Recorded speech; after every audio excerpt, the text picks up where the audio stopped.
Want to ditch that boring green screen and transport yourself anywhere?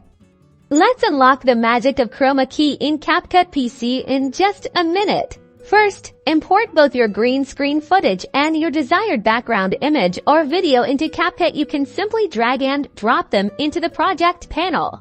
Drag the green screen footage onto your timeline. This will be the layer you're removing the green screen from.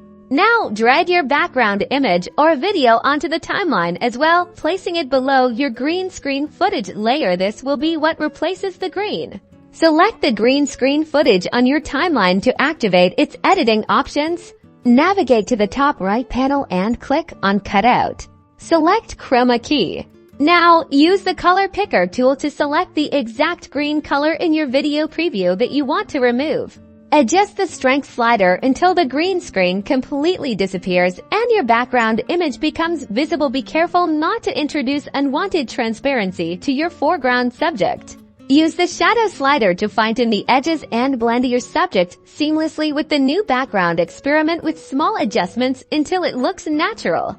And that's it. You've successfully removed a green screen in Capcut PC. Experiment with different backgrounds and strength settings to create stunning and professional videos. Don't forget to like and subscribe for more easy Capcut tutorials.